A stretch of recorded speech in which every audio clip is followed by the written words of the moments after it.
কি টুনি, তুমি এই গর্ভবতী অবস্থায় জমিতে খাবার নিয়ে এলে কেন? শুনি, তোমাকে কে বলেছে এভাবে তপ্ত দুপুরে খাবার নিয়ে আসতে? পারি, তুমি এভাবে রোদে পড়ে কাজ করছো আর আমি তোমার জন্য সামান্য খাবার নিয়ে আসতে পারবো না নাকি? সাথে শরবত এনেছি, খেয়ে নিও। আচ্ছা ঠিক আছে টুনি, খেয়ে নিব। এখন তুমি বাড়িতে গিয়ে বিশ্রাম নাও, যাও। বলছিলাম কি টোনা, এই নতুন পটল দেখে আমার ভীষণ খেতে ইচ্ছে করলো, আমাকে কিনে দিবে? তুমি পটল খাবে? আচ্ছা মোড়ল বাবুকে বলে নিয়ে যাব টুনি, তুমি চিন্তা করো না। হ্যাঁ টোনা আয়, তুই কি এত কথা বলছিস শুনি? হ্যাঁ, তাড়াতাড়ি বস্তায় পটল গুলো তুলে নে, বাজারে পাঠাতে হবে। যাচ্ছি মোড়ল বাবু। কি ব্যাপার টোনা, টাকা তো পেয়েছিস, তাহলে এভাবে দাঁড়িয়ে আছিস কেন শুনি? কি বলতে চাস আবার আমাকে? বলছিলাম কি দাদা, আমার গর্ভবতী স্ত্রী নতুন পটল খেতে চেয়েছে, আমাকে কটা পটল দিবে? কি, তোর স্ত্রী পটল খেতে চেয়েছে জন্য আমাকে এখন পটল দিতে হবে? পটলের দাম জানিস তুই? 700 টাকা কেজি। না না, আমি তোমাকে টাকা দিব দাদা, আমাকে শুধু দুটো পটল দাও। না না, আমি এগুলো শহরে বিক্রি করব, বস্তা খুলতে আর পারবো না। যা তো, বিরক্ত করিস না, যত সব। আমি কিনা দুটো পটল বিক্রি করব। তুমি পটল এনেছো টোনা? কই, দাও দাও আমাকে, আমি ভাজি করব। না টুনি, আনিনি। মোড়ল বাবু এত কম পটল বিক্রি করবে না, নতুন পটলের দাম অনেক বেশি। টুনি, তুমি গর্ভবতী, আর তোমাকে আমি কিছুই খাওয়াতে পারি না। পুষ্টিকর খাবার তো তুমি আরো খেতে পারো না, সামান্য পটলও আমি তোমাকে কিনে দিতে পারি না। চিন্তা করো না টোনা, এই বনে তো শুধু মোড়ল বাবু পটল চাষ করেনি, আরো অনেকে চাষ করেছে, ঠিক ব্যবস্থা হবে। আমার মায়ের কাছে শুনেছি গর্ভবতীদের ইচ্ছে পূরণ করতে হয়, কিন্তু দেখো আমি কিছুই করতে পারছি না। যে 2 টাকা কাজ করে পাই তা দিয়ে তো সংসারই চলে না। কিনে টোনা, পটল কিনবি নাকি? একদম নতুন সতেজ পটল, তোকে কত কেজি দেবো বল? একদর 700 টাকা। আসলে আমাকে 2টো পটল দাও দাদা। কি, দুটো পটল? কোথাকার ভিখারি এলি শুনি? শোন, আমি এসব খুচরা বিক্রি করি না, যাতে এখান থেকে কমপক্ষে 2 কেজি নিতে হবে, নয়তো যা ভাগ এখান থেকে। আমি এমন এক হতভাগা যে কিনা কিছুই কিনে খাওয়াতে পারি না স্ত্রীকে। টুনি নিশ্চয়ই আজও আমার মুখের পানি চেয়ে আছে। টুনি, আজও কিনে আনতে পারিনি। মোড়ল বাবু যে কটা টাকা দিয়েছিল তার অর্ধেক দিয়ে ধার শোধ করেছিলাম, বাকি অর্ধেক দিয়ে কিছুতেই কবুতর আমাকে পটল দেয়নি। কি বুড়িমা, তুমি এখানে? এসো, বসো, তোমাকে তো কতদিন থেকে দেখি না। হ্যাঁ রে মা, এই পথ দিয়ে যাচ্ছিলাম, তাই তোর কাছে এলাম। শুনলাম তুই নাকি গর্ভবতী, তাই তোকে দেখতে এলাম। ঠিক আছে ঠিক আছে, এসো বসো, আমি তোমাকে ঠান্ডা পানি দিচ্ছি। ঘরে তেমন কোনো খাবার নেই, তোমার পানি ছাড়া যে কিছুই খাবার দিতে পারবো না। বুঝেছি, কিন্তু টনিমা, তুই এত শুকিয়েছিস কেন বল দেখি? তোকে তো বড্ড ক্লান্ত লাগছে, ঠিকভাবে খাচ্ছিস না নাকি? আমার কথা ছাড়ো তো, তোমার ব্যাগে ওগুলো কি শুনি? কয়েকটা আলু রে মা, ওই ময়ূরের জমিতে আলু তুলে নিয়ে যাওয়ার পর জমিতে পড়েছিল কয়েকটা, সেগুলোই কুড়িয়ে নিয়ে এলাম। এবার থাক রে মা, বাড়িতে চলে যাই। আরে বা, আলু জমিতে যদি আলু পড়ে থাকে তাহলে তো পটল জমিতে পটলও থাকতে পারে। আমি বরং আজকে কাকুলি দিদির জমিতে যাব পটল কুড়াতে। কি টনি, তুমি এভাবে কি করছো? কোনো কিছু কি হারিয়েছো নাকি? আমাকে বলো। মানে টোনা, বুঝেছি টনি, বাড়িতে চলো, তোমার শরীরটা বেশ দুর্বল।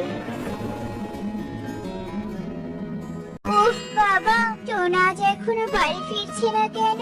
এবার তো আমার চিন্তা হচ্ছে, টোনার তো দুপুরে বাড়িতে আসার কথা ছিল। আমি এসে গেছি টুনি, আর তোমার পছন্দের নতুন পটলও এনেছি। ও মা, টোনা সত্যি? কোথায় টোনা, কোথায় চোর পাখি কোথাকার? কি দিদি, তুমি টোনাকে চোর বলছো কেন শুনি? চোরকে চোর বলবো না তো কি বলবো শুনি? টোনা আমার বাড়ি থেকে পটল চুরি করে এনেছে, আর এগুলোই তুই খাচ্ছিস। এসব তুমি কি বলছো দিদি? আমি এগুলো পাশের বন থেকে এনেছি। তোমার কাছে প্রমাণ আছে? আজ আমার বাড়ি থেকে পটল চুরি হয়েছে, আর এই বনে তো তোরাই কম দামে পটলের জন্য এর কাছে ওর কাছে হাত পেতেছিলি, তাই তোরাই চোর। টোনা, কাকুলি দিদি সত্যি বলছে? না না টুনি, চুরি করার হলে তো আমি আগেই তোমাকে চুরি করে এনে খাওয়াতাম। বিশ্বাস করো, আমি চোর নই। টোনা, এবার মনে হয় আমাদের গাছতলাতেই থাকতে হবে। টোনা, টোনা, কোথায় তুই? আমাকে ভুলে গেছিস? আমি তোর ছানাকে নিতে হাজির হয়েছি। হে কি, তুমি কি ডাইনি? আরে তুই বুঝি টোনার বউ? কই, আমাকে তোদের ছানাকে দিয়ে দে। আরে এই ছানাটি বুঝি তোদের? দিয়ে দে, একে দিয়ে দে। আমি কোনো টোনার বউ নই। আরে আমার ছানা কুহু, তোমাকে কেন দিব আমি? তোর স্বামী আমার কাছে পটল নিয়ে তার বিনিময়ে ছানা দিতে চেয়েছিল, এখন বলছিস তুই টোনার বউ নস? আমাকে মিথ্যে বলা? তার মানে টোনা সেদিন আমার পটল চুরি করেনি, এই ডাইনির কাছে নিয়েছিল। কি রে, দে ছানা, তুই তো আমায় কথা দিয়েছিলি। ডাইনি, তুমি আমাকে 2 দিন সময় দাও, আমি ঠিক দিয়ে দিব। ঠিক আছে, তোকে 2 দিন সময় দিলাম। কি কাকুলি দিদি তুমি? তুমি আবার কেন এসেছো আমাদের ছানার ক্ষতি করতে? দেখো, আমাদের ছানা সদ্য পৃথিবীতে এসেছে, ওর কোনো ক্ষতি করো না। টোনা, তুমি আমার ছানার বিনিময়ে কিনা সেদিন আমাকে খুশি করতে পটল এনেছিলে।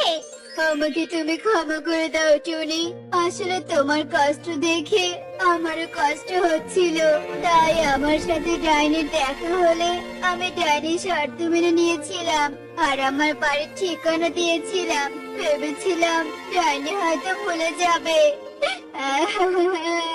কিন্তু ওই ডাইনি তো আমার কুহুকে নিতে আসবে দাদা। এবার আমি কি করব?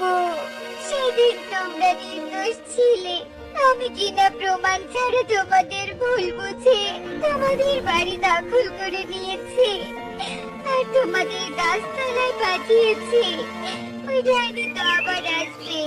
কেঁদো না দিদি, আমার জন্য তো তোমাকেও বিপদে পড়তে হলো। আর আমি বাড়াবাড়ি না করলে তো তুমি ডাইনির শর্তে রাজি হতে না টোনা, তাই আমরা সমান অপরাধী, আমাদের এর সমাধান করতে হবে। টুকি, আয় টুকি, ওঠ বলছি। তোকে কতবার ডাকলাম, এখনো তুই পড়ে পড়ে ঘুমাচ্ছিস। সারাদিন পড়ে পড়ে ঘুমাবি, আর স্কুলের নাম করলে যত পাহারা দিবি। উফ মা, সকাল সকাল এভাবে ডাকছো কেন? আমি আগে একটু ঘুমাই না মা। প্রতিদিন ঘুমানোর বাহানা করে স্কুলে না যাওয়ার উপায় বের করেছিস তুই, তাই না? নাই ও মা, আমি স্কুল যেতে একদমই ভালো লাগে না। আয় টুকি আয়, এবার কিন্তু খুব খারাপ হয়ে যাচ্ছে। ওঠ বলছি, তোর কারণে বনের সবাই আমাকে কত কথা শোনায়, তুই একটু লেখাপড়া পারিস না, প্রতিবার স্কুলে ফেল করিস। নাই, আমি স্কুলে যেতে একদম ভালো লাগে না। আমাকে তুমি ছবি আর্ট করার জন্য সবকিছু নিয়ে এসে দাও না মা, আমার ছবি আর্ট করতে ভীষণ ভালো লাগে। একদম বেশি কথা বলবি না টুকি, এবার উঠে হাত মুখ ধুয়ে স্কুলে যা, না হলে কিন্তু খুব খারাপ হয়ে যাবে। কি রে টুকি, তুই আজকে স্কুলে যাচ্ছিস নাকি? তোর স্কুলে গিয়ে কি লাভ বলতো দেখে? তুই তো প্রতিবারে ফেল করিস। হ্যাঁ রে টুকি, কান্না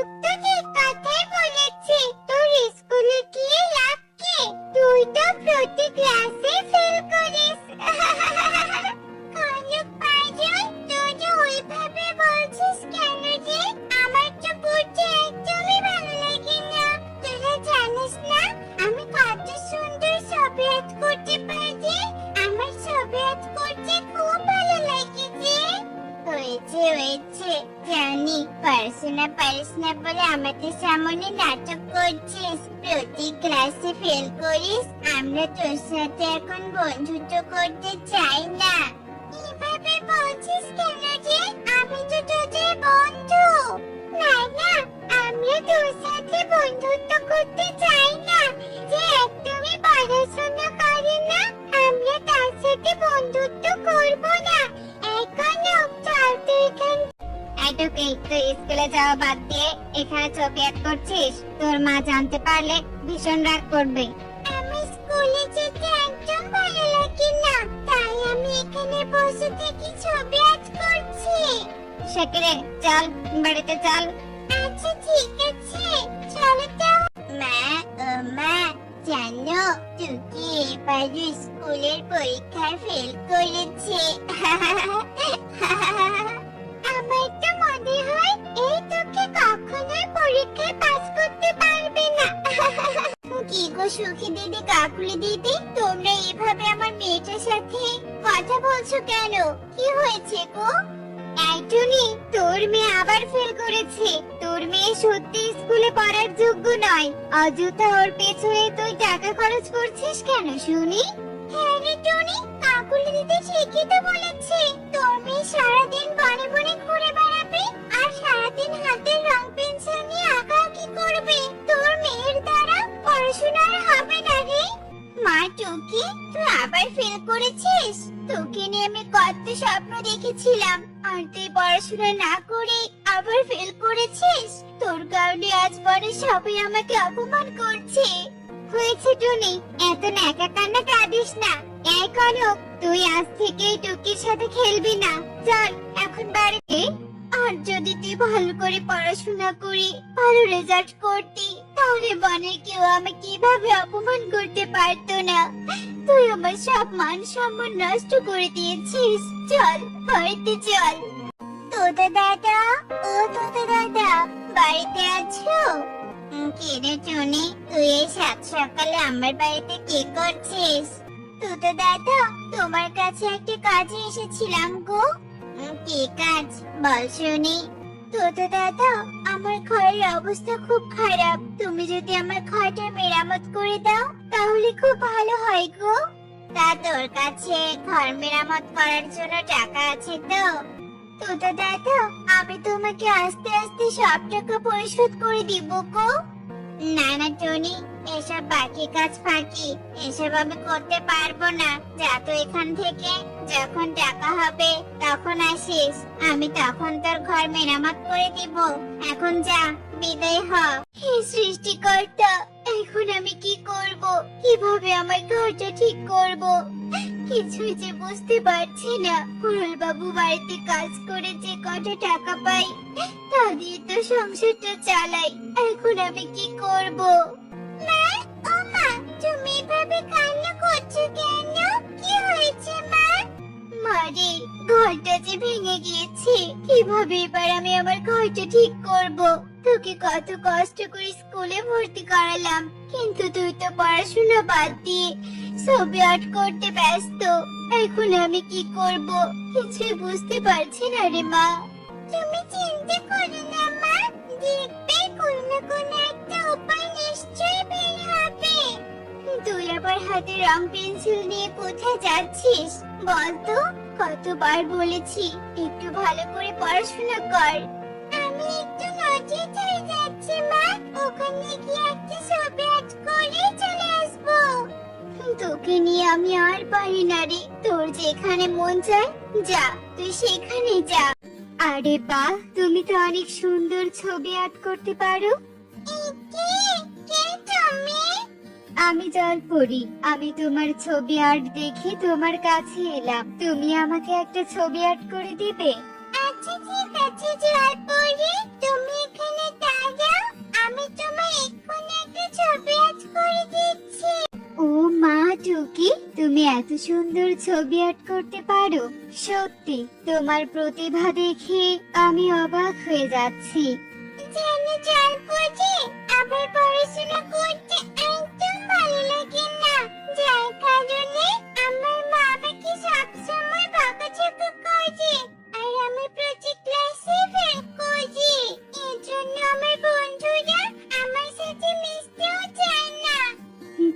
টুকি, তোমাকে তো পড়াশোনা করতে হবে। তুমি পড়াশোনার পাশাপাশি ছবি আর্ট করবে, দেখবে একদিন তুমি অনেক বড় হবে। হ্যাঁ চাঁদ পরি, তুমি ঠিকই বলেছো।